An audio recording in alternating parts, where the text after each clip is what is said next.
네, 은혜의 하나님을 아는 지식은 보석 중에 보석과 같습니다. 많은 지식이 다 중요하지만 그 중에 하나님의 은혜를 아는 지식은 보석 중에 보석입니다.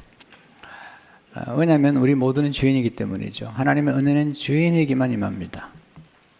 예수님 이 땅에 오신 가장 중요한 이유는 의인을 위해 오신 게 아닙니다.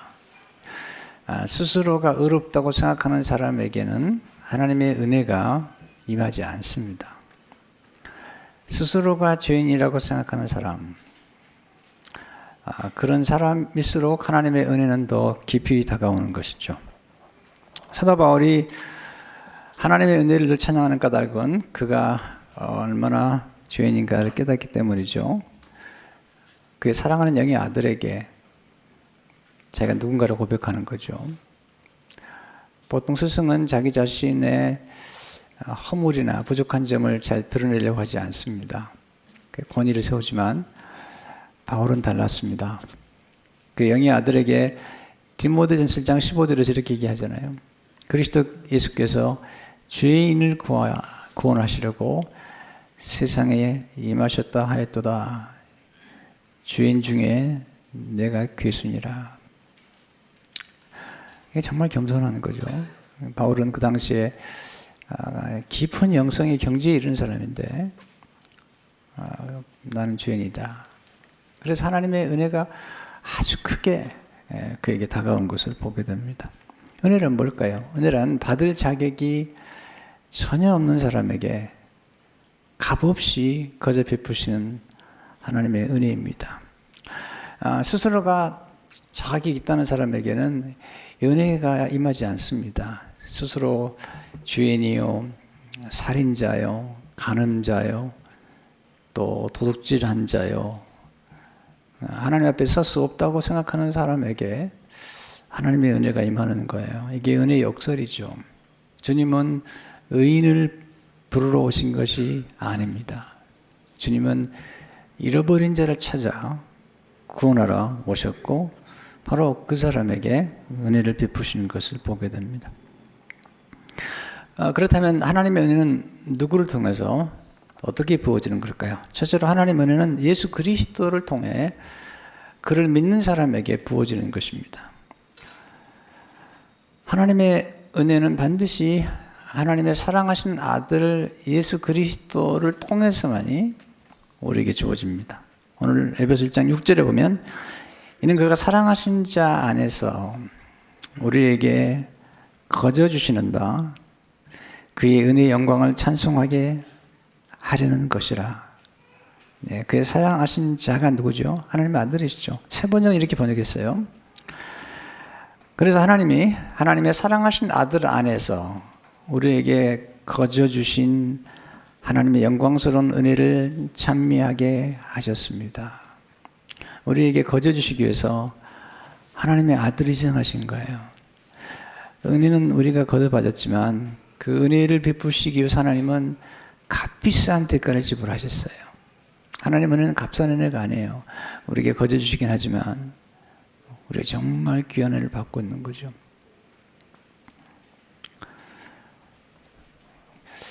그 은혜를 주시기 위해서 오셔서 주님 십자가 돌아가셨고 그리고 주님 안에는 은혜가 풍성하셨죠. 예수님 은혜의 원천이 되시고 은혜의 본체가 되시는 분이시죠.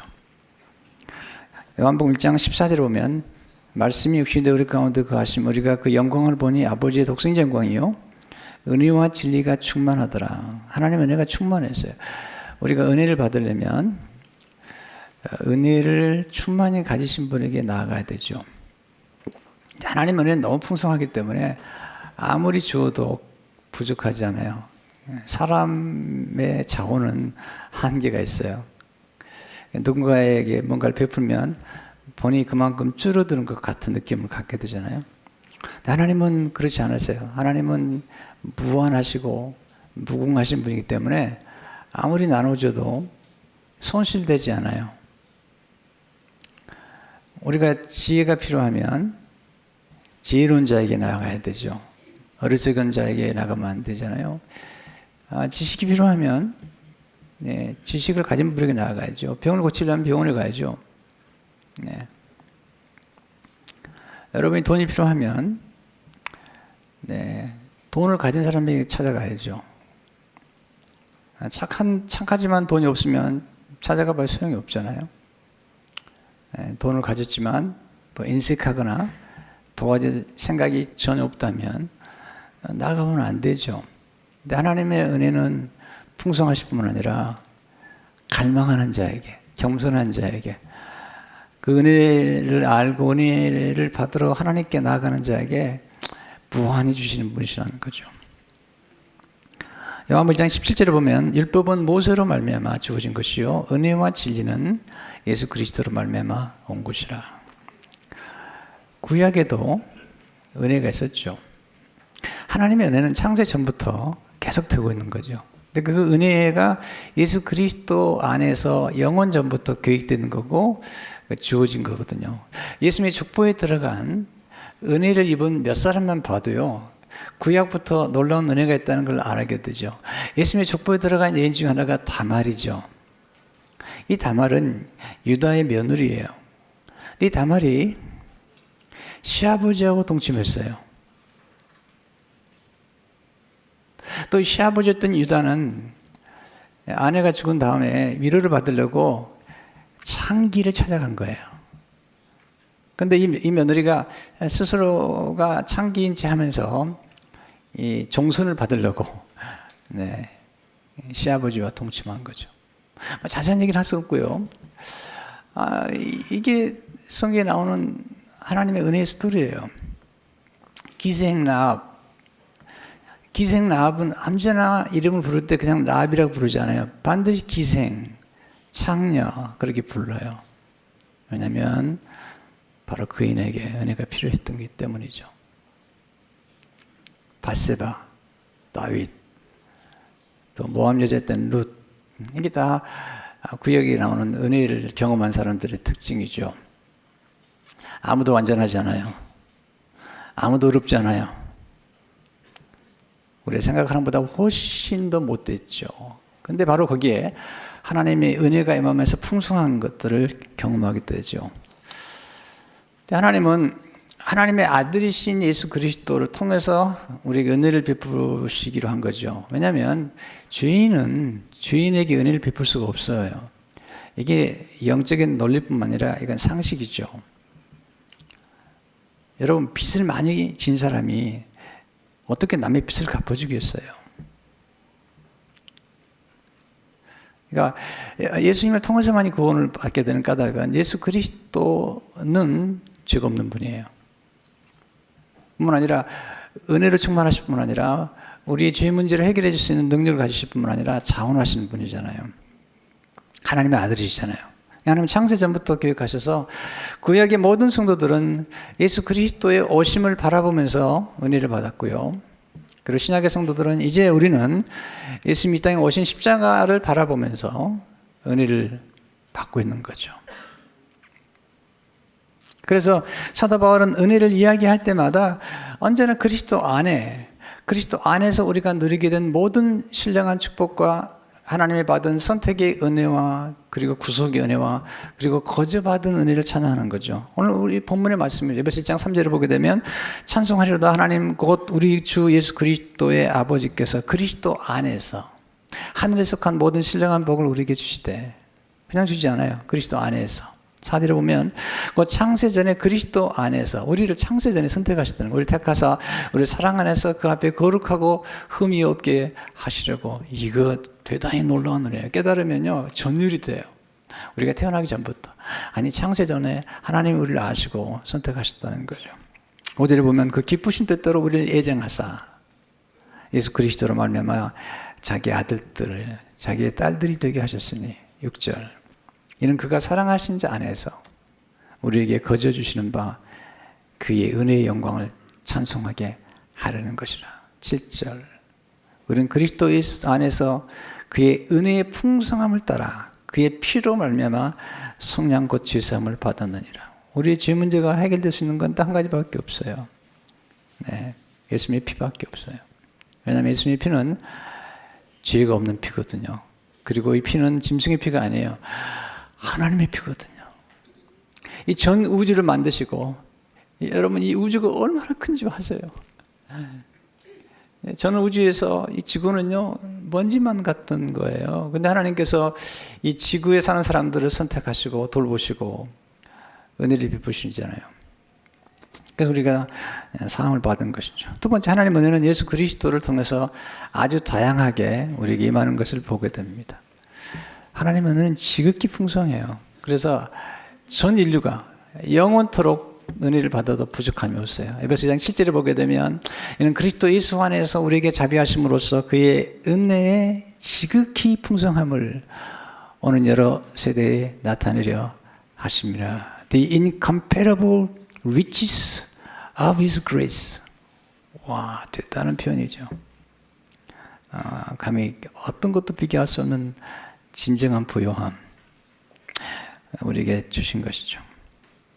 제가 한 주간 동안 묵상했습니다. 성경에 나타난 하나님의 은혜와 또 제 삶의 경험 속에서 나타난 하나님의 은혜를 어떻게 조금 압축해서 이해할 수 있도록 전할 수는 없을까 생각하는 중에 8가지를 생각했어요. 첫째로 하나님의 은혜는 죄인을 구원하시는 은혜예요. 이게 제일 중요한 겁니다. 우린 죄인인데 스스로 죄인이 죄인을 구원할 수 없죠. 여러분, 진흙동에 빠진 사람이 어떻게 스스로 나올 수가 있나요? 밖에서 건져줘야죠. 주님이 오셔서 우리를 건져주신 거죠. 에베소 2장 8절에 보면 너희는 이 그 은혜에 의하여 믿음으로 말미암아 구원을 받았으니 이것은 너에게서 나는 것이 아니요 하나님의 선물이라. 여러분, 선물은 우리가 요구해서 주는 게 아니에요. 그냥 기프트예요. 거저 주시는 거잖아요. 근데 그거 아세요? 우리 살아가면서 모든 소중한 것은 우리가 노력한 게 아니에요. 우리가 받은 생명은 부모님께 받은 생명이죠. 기프트죠. 우리가 영생을 얻는 것도 그냥 기프트죠. 우리가 지금 마시는 공기도요, 이게 기프트예요. 어떤 목사님이 쓰러져가지고 병원에서 산소 호흡기를 꽂고 며칠을 지냈는데 나중에 보니까 병원비를 보니까 엄청나더래요. 하루에 산소 호흡기를 사용하는 그 액수가 보통이 아니더래요. 여러분은요, 오늘 돈 안 내고 산소를 마음껏 마시고 있는 거예요. 우리 생각보다 하나님의 은혜가 일상의 삶 가운데 얼마나 풍성하게 다가온지를 모르잖아요. 좋은 만남이라는 것도 대단한 선물인 거죠.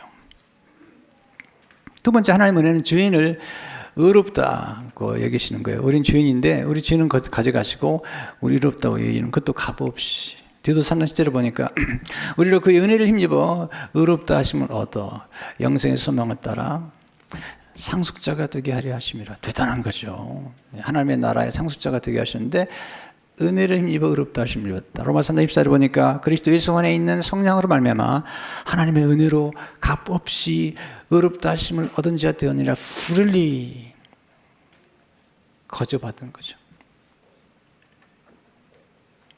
세 번째, 하나님의 은혜는 나쁜 것을 좋은 것으로 대체해 주시는 은혜예요. 또 좋은 것을 더 좋은 것으로 대체해 주시는 은혜죠. 원래 우리는 죄인이잖아요. 우리 죄는 가져가시고 우리에게는 의를 주시고 우리가 저주받아야 되는데 저주는 가져가시고 우리 축복을 주신 거죠. 우리가 형벌을 받아야 되는데 하나님이 아들에게 형벌을 대신 주시고 우리에게는 대신해서 평강과 은혜를 주신 거죠. 이게 이사야 3장 9절을 보게 되면 그가 찔림은 우리 허물 때문이요. 우리는 허물이 많은 사람이죠. 그가 상함은 우리 죄악 때문이라. 네. 우리 죄악과 허물을 대신 담당하신 거죠. 그러니까 징계를 받음으로 우리가 받아야 할 징계를 대신 받으시고 우리는 평화를 누리고 그가 채찍에 맞음으로 우리의 나음을 받았도다. 지난주에 묵상했던 이사야 61장 3절을 보니까 대신이라는 말이 많이 나오죠. 물을 시온에서 슬퍼하는 자에게 화관을 주어 그 죄를 대신하며 슬퍼하면서 죄를 뒤집어 쓰는 사람에게 화관을 대신 준다는 거죠. 기쁨의 기름으로 그 슬픔을 대신하며 슬픔 대신에 기쁨을, 찬송의 옷으로 근심을 대신하시고 근심 대신에 찬송을, 그들이 의의 나무 곧 여호와께서 심으신 그 영광을 나타낼 자라 일컬음을 받게 하려 하십니다. 놀라운 은혜죠. 네 번째, 하나님의 은혜는 때를 따라 돕는 은혜죠. 우리가 항상 하나님의 은혜가 필요해요. 그렇지만 어떤 특별한 때는 특별한 은혜가 필요해요. 역경의 때, 고통의 때, 또 출산의 때, 아이들이 대학을 들어갈 때, 우리가 살아가 보면 일정한 인생의 여정에서 특별히 돈이 더 필요할 때도 있거든요. 그런 때는 또 특별한 은혜가 필요한 거죠. 자녀를 키울 때, 또 결혼하기 위해서 만남을 위해서 기도할 때, 특별히 아주 실패하고 낙담이 되었을 때, 그때는 더 큰 능력이 필요해요. 다시 일어나기 위해서, 다시 시작하기 위해서 필요한 때가 있는 거죠. 히브리서 10절을 보게 되면, 그러므로 우리는 긍휼하심을 받고 때를 따라 돕는 은혜를 얻기 위하여 은혜의 보좌 앞에 담대히 나아갈 것이니라. 근데 이제 은혜 가운데 하나님 주신 구원의 은혜는 거저 주시지만, 어떤 은혜는 특별한 사람에게 은혜를 더해주는 분이 더해주는 게 있어요. 이게 지금 제가 은혜를 묵상하다가 이 딜레마였어요. 왜 어떤 사람에게는 더 많은 은혜를 주시는 걸까? 구원에는 누구나 주지만, 보세요. 하나님의 은혜를 만으로 여기거나 함부로 생각하는 사람들이 있어요. 아주 값싸게 생각하는 분들이 계세요. 교만한 사람들이죠. 하나님 그런 사람들은 은혜를 베푸셨다가도 어떤 은혜는 빼앗아가 버려요. 예를 사울왕 같은 경우에 왕으로 세워졌잖아요. 그를. 근데 그를 왕으로 세우신 은혜를 망각하고 교만을 떨었거든요. 하나님 다 빼앗아가 버리는 거죠. 겸손했던 다윗에게 은혜를 더해주는 걸 볼 수 있잖아요. 하나님을 경외하는 게 중요해요. 하나님 경외하는 사람에게는 계속해서 은혜를 쌓아주시죠. 시편 31편 19절을 보게 되면, 주를 두려워하는 자를 위하여 쌓아두신 은혜, 곧 주께 피하는 자를 위하여 인생 앞에 베푸신 은혜가 어찌 그리 큰지. How great is your goodness. 여러분 보세요. 이게 큰 복이라는 게 있고요, 큰 은혜가 있는 거죠. 어떤 사람에게? 겸손한 사람에게. 그래서 잠언 3장 34절을 보게 되면, 진실로 그는 거만한 자를 비웃으시며 겸손한 자에게 은혜를 베푸시나니. 야고보서 4장 6절을 보게 되면, 그러나 더 큰 은혜를 주시나니 그러므로 일렀을 때 하나님이 교만한 자를 물리치시고 겸손한 자에게 은혜를 주신다 했느니라. 하나님 교만한 사람 되게 싫어하세요. 스스로 하나님처럼 생각하고 모든 것을 판단하고, 스스로가 법이 돼가지고 모든 것을 비판하고, 스스로가 지극히 교만하면서 본인이 의롭다고 생각하는 사람. 예수님 제일 싫어하는 누구죠? 바리새인들입니다. 겉은 번지를 하는데 속은 추하게 그지없는 더러운 사람들. 근데 주인이 와서 주님 앞에 나와서 제가 주인이라고 고백하니까 주님이 You're right. 옳다는 거죠. 그래서 주님이 그 주인에게 용서해 주시고 의롭다고 justify 해 주는 거예요. 하나님께서. 우리는 가장 경계해야 될 게 교만이죠. 왜냐하면 교만하면 제일 무서운 게 방심하게 돼요. 그래서 스스로가 하나님의 죄를 안게 됩니다. 이건 아주 위험한 겁니다. 아주 경계해야 될 것이라고 볼 수 있습니다. 여섯 번째, 하나님의 은혜 가운데 거절하심으로 더 좋은 것을 주는 은혜가 있습니다. 이건 아주 역설적이지만 굉장히 중요한 은혜 중에 하나죠. 바울이 이제 육체의 가시 때문에 기도하잖아요. 하나님 거절하시죠. 왜냐하면 그에게 더 큰 은혜가 있기 때문이죠. 하나님은 문을 열기도 하고 닫기도 하세요. 하나님 주권자세요. 이걸 인정하셔야 돼요. 하나님이 우리가 필요하면 문을 닫으시고요, 우리가 필요한 문을 열어주시죠. 요한계시록 3장 7절 8절을 보게 되면, 거룩하고 진실하사 다윗의 열쇠를 가지신 이, 곧 열면 닫을 사람이 없고 닫으면 열 사람이 없는 그가 이르시되, 볼지어다 내가 내 앞에 열린 문을 두었을 때 능히 닫을 사람이 없으리라. 때로 하나님께서 문을 닫으세요. 실패하기도 하고요, 또 시험에 떨어지기도 하고요. 근데 우리가 생각할 때는 참 안 됐다고 생각했던 그 사건들이 우리의 앞길을 놀랍게 열어주는 걸 보게 되죠. 마크 배터슨이라는 목사님이요, 시카고에서 교회를 개척하다가 실패해요. 그런데 그 실패 때문에 워싱턴 DC에 가서 내셔널 처치라는 놀라운 교회를 세우게 돼요. 그분이 최근에 쓴 책이 번역돼서 나왔는데 제가 소개해드릴게요. 읽어드릴게요. 우리는 시카고를 떠날 생각이 전혀 없지만 우리에게 실패보다 더 빨리 문이 닫히는 것은 없다. 첫 번째 교회 실패가 그런 것이다. 사실 그런 문은 꽝 닫힌다. 그래서 손가락에 문에 찍힐 때도 있다. 지금 돌이켜보면 그 실패는 우리가 있어야 할 곳으로 하나님이 인도하신 유일한 길이었다. 그분의 은혜는 부족하지 않았다. 하나님은 내 인생에서 여러 문을 열어주셨다. 나는 그 닫힌 문도 열린 문만큼 감사하게 여긴다. 닫힌 문 덕분에 열린 문을 발견하게 되었다. 일은 그렇게 풀린다. 어떤 사람은 좀 망해야 돼요. 왜냐하면 망해야지 새로운 출발이 있는 거예요. 왜냐하면 안 망하려다 더 많이 망하게 돼요.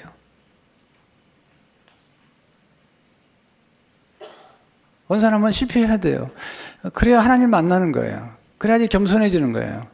그래야지 더 큰 실패를 막는 거예요. 어떤 사람은 부자가 되고 싶었는데 부자가 잘 안 되죠. 왜냐하면 안 되는 게 다행이에요. 왜냐하면 그 사람은 부자가 되면 사고 칠 사람이에요. 우리는 생각보다 열린 문만 생각하지 닫힌 문에게서 주어지는 그 은혜를 생각하지 않잖아요. 이 마크 베터슨이 이제 워싱턴 DC에 가서 교회를 세우는데 내셔널 커뮤니티를 세우는데 놀랍게 부흥하는 중에 이분이 그 당시에 그 극장을 빌려서 예배를 드렸는데 어느 날 한참 교회가 부흥되고 있는데 지금은 이제 8개 캠퍼스에서 예배를 드리는데 한참 교회가 부흥됐을 때 극장 문을 폐쇄한다는 연락을 받은 거예요. 여러분 대단한 거죠. 문이 닫힌 거예요. 근데 나중에 간증이 놀라워요. 그 당시에 렌트를 했던 그 교회가 그 문이 닫힘으로 지금은 5천만 불 이상 되는 그런 교회 건물들을 여러 개 가지고 있는 거예요. 읽어드릴게요. 나는 문이 닫히는 것을 보고 비통했다. 솔직히 말해서 좋은 시절은 끝났다고 생각했다. 하지만 하나님이 그 문을 닫으시지 않았다면 우리는 건물을 구입할 생각을 하지 못했을 것이다. 문이 닫힌 덕분에 현재 우리는 5천만 달러에 달하는 부동산 6개를 보유하고 있다. 하나님은 인간의 생각을 능가하신다. 그분은 인간의 자원도 능가하십니다. 우리는 기도가 이루어질 뿐 아니라 이루어지지 않은 일에도 감사하듯이 훗날 문이 열린 일뿐 아니라 문이 닫힌 일에도 감사할 것이다. 우리 눈앞에서 문이 꽝 닫히면 기분이 나쁘다. 우리는 그 이유를 모를 때가 많다. 하지만 닫힌 문이 선행적 은총이다. 이 말은 무슨 얘기냐면 장차 베풀어질 은총에 대한 선행적인 사건이라는 거죠. 저도 이런 경험을 너무 많이 했어요. 제가 로고스 교회를 이제 개척해가지고 미국 교회를 빌려봤거든요. 이글락에 있는 몇 교회를 빌려봤는데 한참 교회가 이제 성장했어요. 작은 교회가 이제 100여 명 되고 이제 조그만 방에서 시작했다가 이제 도서관을 빌려서 예배 드리다가 2층으로 올라갔다가 나중에 이제 본당, 미국 교회 본당에서까지 예배 드릴 만큼 성장했는데 미국 교회 목사님이 만나자 그러더라고요. 근데 식사를 끝났는데 봉투를 하나 주는데 열어보니까 연말까지 교회를 비워달라고. 하늘이 정말 노랗더라고요. 하늘이 파란데 노랗더라고요. 근데 바로 그 사건이 제가 성비전 로고스 교회가 놀라운 일을 벌어지게 된 거죠. 왜냐하면 파사데나에서 있는 카비는 처치에서 연락이 왔어요. 그 다음에 거기서 예배드리다가 한 7분 거리에 로고스 교회 지금 그 건물이 나서 구입해가지고 놀라운 기적적인 스토리가 많이 일어났어요. 만약에 그 미국 교회에서 이제 미국 교회 정말 고마운 일이죠. 몇 년 동안 잘 도와줬으니까요. 만약에 문을 닫지 않았다면 지금의 제가 없을지도 몰라요. 놀라운 일들이죠. 그러니까 우리는 항상 열린 문만 생각하는데 닫힌 문을 통해서 더 놀라운 열린 문들이 시작되고 전개된다는 사실을 잊어서는 안 되죠. 7번째, 하나님 은혜 가운데 사람을 통해 베풀으신 은혜가 있는 거죠. 그래서 사람을 소중히 여기는 거죠. 하나님은 우리를 도우실 때 그냥 하늘에서 딱 내려가서 도우신 게 아니라 성경에 보면 항상 사람을 도울 때는 우리를 도울 때는 사람을 통해서 요셉이 보디발의 집에 끌려갔잖아요. 근데 보디발에게 은혜를 입은 거예요. 창세 39장 4절에 보면 요셉이 그의 주인에게 은혜를 입어 섬김에 그가 요셉을 가장 충무로 삼고 자기의 소유를 다 그의 손에 위탁하니 사람에게 은혜를 입은 거예요. 그래서 우리 만남을 신성시 여길 만큼 소중히 여겨야 돼요. 또 좋은 만남이 오면 그걸 가꿀 줄 알아야 됩니다. 여러분 보세요. 좋은 게 찾아온 건 은혜지만 좋은 것을 키우는 것은 지혜예요. 다시 말씀드리겠습니다. 좋은 것이 찾아온 것은 은혜지만 좋은 것을 키우는 것은 지혜예요. 많은 분들이 이 만남의 소정을 몰라요. 어떤 만남은 작지만 나중에 이게 굉장히 놀라운 만남으로 전개가 될 수가 있거든요. 저는 그런 경험들을 정말 많이 했어요. 그래서 여러분 어떤 만남도 함부로 하면 안 되는 거죠. 루시란 여인이 젊은 나이에 과부가 됐어요. 하나의 문이 닫힌 거죠. 그런데 시어머니를 섬기기 위해서 베들레헴에 왔다가 시어머니를 그냥 공양하려고 따라왔다가 거기서 보아스라는 남자를 만납니다. 정말 멋있는 남자죠. 남자 만나 대화하는 중에 그 보아스에게 은혜를 구하죠. 그 은혜가 임해요. 하나님의 은혜가 그렇게 임하는 거죠. 룻기 2장 13절에 보면 룻이 이르되 내 주여 내가 당신께 은혜 있기를 원하나이다. 난 당신의 하녀 중에 하나와도 같지 못하오나 당신이 하녀를 위로하시고 마음을 기쁘게 하는 말씀을 하셨나이다 하니라. 그렇게 해서 결혼해가지고 나중에 오벳을 낳고 오벳이 이세를, 이세가 다윗을 낳죠. 여러분 특별히 젊은 사람들은 함부로 대하면 안 돼요. 젊은 사람들은 나중에 어떤 힘을 될지 몰라요. 아직 미주수잖아요. 또 여러분들 나이가 어른들이라고 이렇게 머리가 이렇게 하얀 어른들도 함부로 대하면 안 돼요. 그 자녀들이 보통이 아니거든요. 제가 이전 성부동 교회를 나와서 이제 뭐 쓰던 교회 차를 두고 나오다 보니까 제 아내가 쓰던 차를 같이 타고 다녔어요.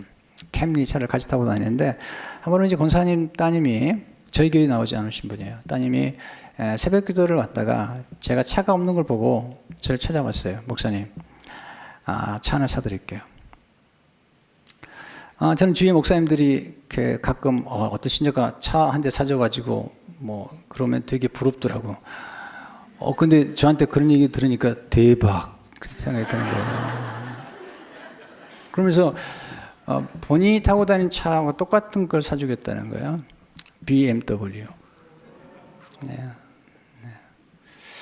내가 이제 기도를 하고 지혜를 구하는데 하나님께서 말씀하시는 거예요. 받지 마라. 네. 그래서 제가 말씀드렸어요.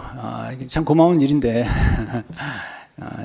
차 사주지 마시고 교회 우리 목회자들이 신방할 때 필요한 차를 한 대 구입해 달라고.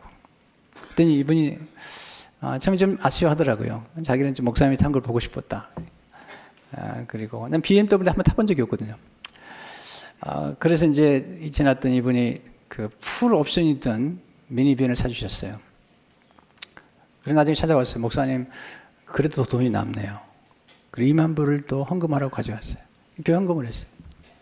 그때 알았습니다. BMW가 비싸구나. 이야, 이게 풀 옵션을 하고도 2만 불이 남았으니까 말이죠. 근데 그 권사님의 따님이 그렇게 교회를 도울 줄 몰랐거든요.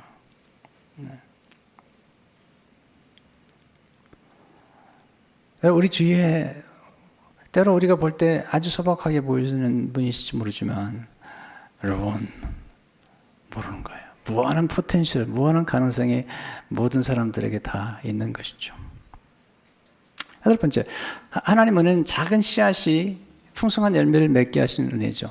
우리가 뿌린 전도의 씨앗들, 또 선교의 씨앗들, 사람에게 기여를 부여하는, 우리가 기부한다고 그러잖아요. 누구는 장학금을 기부한다고 그러잖아요. 이게 이제 기부를 하는 게 좋은 말이에요. 기회를 부여하는 거예요. 선교는 그런 거예요. 우리 다음 주일날 선교지를 지키면서 기도도 하고 또 여러분들이 정성껏 선교 헌금도 드리고 이런 기회를 이제 갖게 되는데요. 이게 선교라는 게 놀라운 거예요. 때로는 우리가 작은 씨앗을 심었는데 전혀 자랄 것 같지 않았던 씨앗들이 나중에 세월이 지나면서 너무나 놀라운 결과를 가져오는 것을 보게 되잖아요. 제가 얼마 전에 읽었던 마크 배터슨이 쓴 책 가운데 All In이라는 그런 책이 있는데요. 이게 이제 All In이라는 말은 그 도박장에서 모든 걸 다 거는 이제 그런 용어잖아요. All In. 그러니까 이분은 자기 생애를 하나님께 All In 했다는 거죠. 우리가 All In 한다는 거죠. 네. 그러면서 이제 한 선교사님 부부의 이야기를 기록하고 있는데 너무 감동이 됐어요. 사실은요. 나중에 이제 책이 번역이 돼가지고 오늘 제가 소개하는 것은 이제 번역된 내용을 소개를 해드리겠는데 처음에 영어를 읽었는데 너무 감동이 됐어요. 그냥 그 페이지를 넘어가기 어렵더라고요. 한참 동안 머물러서 생각할 수밖에 없었는데 제가 좀 읽어드릴게요. 좀 길긴 하지만 그러나 우리로 하여금 많이 생각하게 하는 것죠. 약 100년 전 스웨덴 스톡홀름에 있는 필라델피아 교회에서는 두 쌍의 부부를 아프리카 콩고에, 지금은 자이레라고 그러죠, 콩고에 선교사를 파송했다. 데이비드 플러드와 스비아 플러드 부부와 조엘 에릭슨과 보스 에릭슨 부부는 정글을 헤치고 들어가 원주민 마을에 선교본부를 세웠다. 그러나 사역 차태 4명의 선교사는 단 1명의 순자도 얻지 못했다. 원주민들이 자기 부족의 신들이 화를 낼까 무서워 복음을 거부했기 때문이다. 그럼에도 불구하고 스비아는 매일 그녀의 집 뒷문으로 신선한 달걀을 배달해주는 5살짜리 조그만 어린아이죠, 원주민 꼬마에게 예수님의 사랑을 전했다. 스비아는 콩고에 도착하고 얼마 지나지 않아 임신했지만 임신기간 내내 말라리아 싸우며 병상에서 지냈다. 결국 1923년 4월 18일 그녀는 아이나라고 이름 지은 예쁜 딸아이를 출산하고 17일 뒤에 세상을 떠나고 말았다. 이게 선교사의 삶이에요. 그녀의 남편 데이비드 플러드는 마을 전경이 보이는 산중턱에 아내를 묻고 슬픔에 젖었다. 곧이어 그의 마음에 하나님에 대한 원망이 홍수처럼 밀어닥쳤다. 그는 갓난아기인 아이나를 에릭슨 부부에게 맡기고 스웨덴으로 돌아갔다. 자신에게 남은 것은 초전이 깨어진 꿈과 찢긴 가슴뿐이라는 생각으로 그는 여생을 술로 슬픔을 달래며 보낼 작정이었다. 오죽하면 자기 앞에서 하나님 이름도 끊이지 말라고 주변 사람들에게 경고했겠는가. 에릭슨 부부는 아이나가 아장아장 걸을 때까지 아이나를 잘 키웠다. 그러나 이들이 어느 날 갑자기 사흘 간격으로 세상을 떠나고 말았다. 원주민들이 독설한 것이다. 이게 선교사의 삶이에요. 그 아이나는 미국인 선교사 부부 아스버그와 안나보기에 보내졌다. 그들은 입양한 딸 이름을 아그네스라고 지었고 애칭으로 애기라고 불렀다. 얼마 시간이 지난 뒤 버그 부부는 사우스다코타의 어느 교파에서 미국 목회하기 위해 애기를 데리고, 아이나죠, 미국으로 돌아왔다. 애기는 고등학교를 졸업한 후 미네소타주 미니애폴리스에 위치한 노스센트럴 성경대학에 들어갔고 거기에서 동기생인 듀이 허스트를 만나 결혼했다. 가정을 꾸린 두 사람은 목회자로 사역하면서 몇몇 교회들을 섬겼으며 훗날 애기의 남편 듀이 허스트는 노스센트럴 성경대학의 학장이 되었다.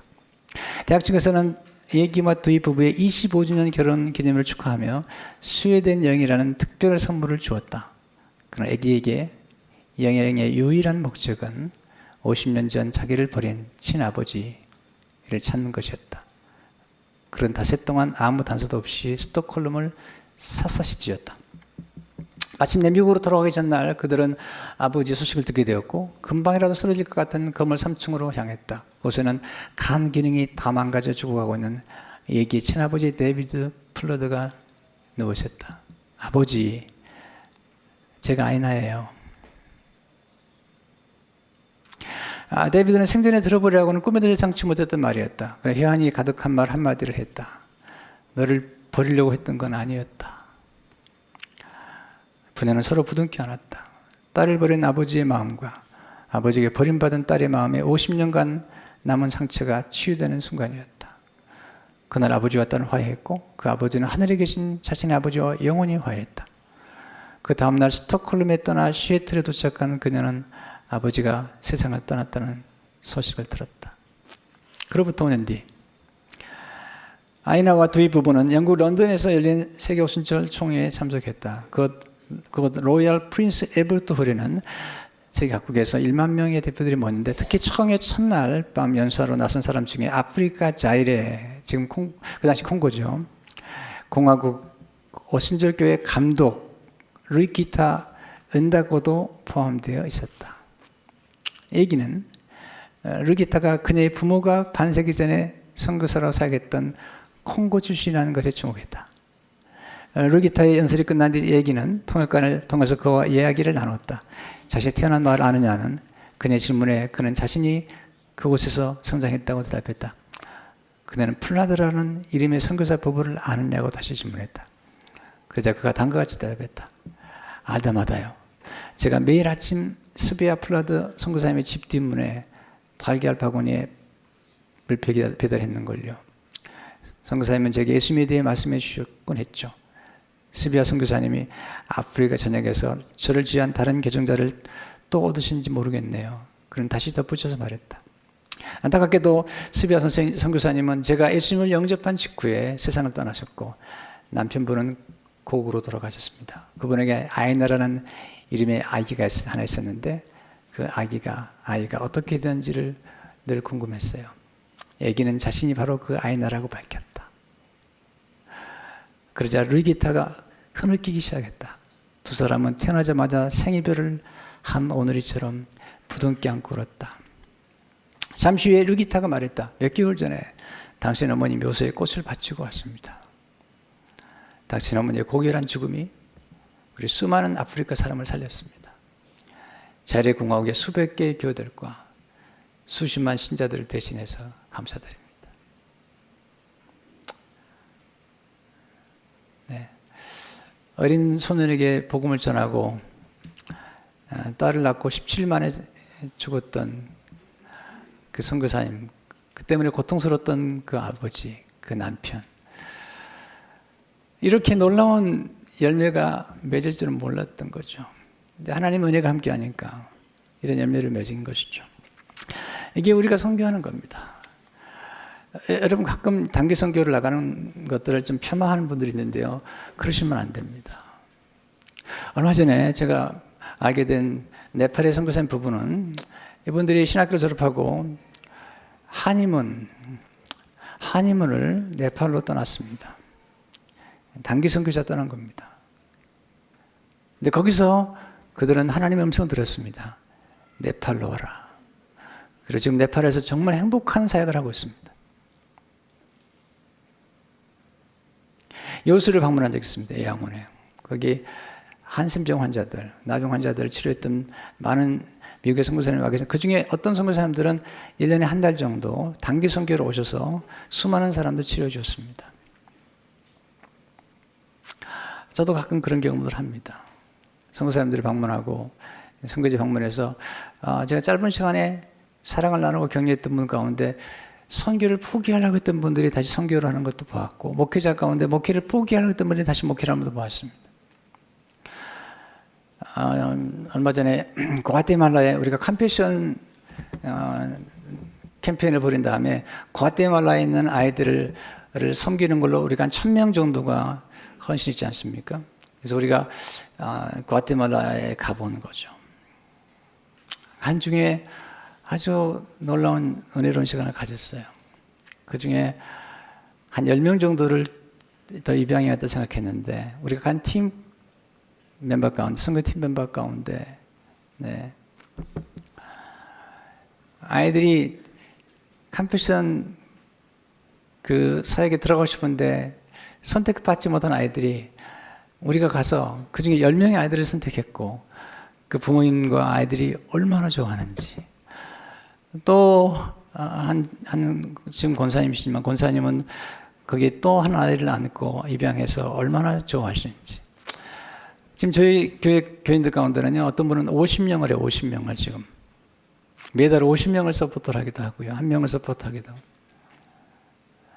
우리가 뿌린 씨앗들이 어떻게 언제 결과를 맺을지 모르죠.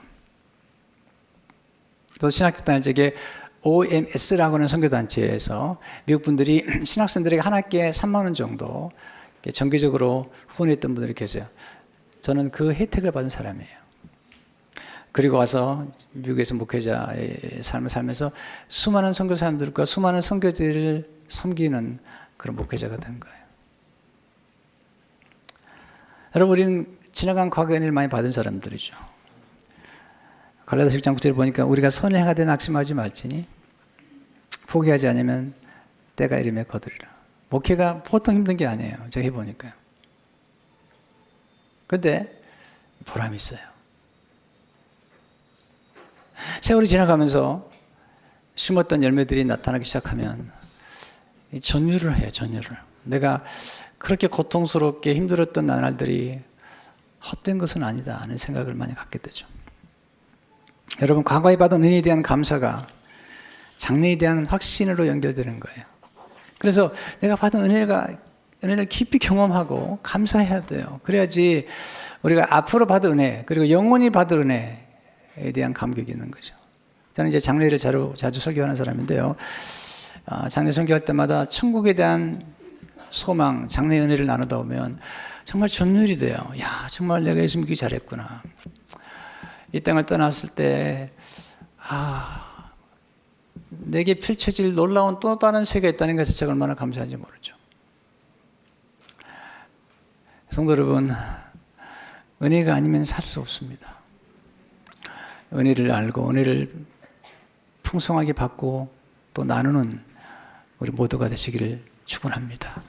주님 감사합니다. 오늘 주신 말씀을 가슴에 새겨 거저받았지만 절대로 싸지 않은 은혜, 하나님의 아들을 희생하면서까지 베푸셨던 그 값비싼 은혜를 기억하며 그 은혜를 선포하고 그 은혜를 함께 나누는 우리 모두가 되도록 축복해 주옵소서. 예수 이름으로 기도합니다.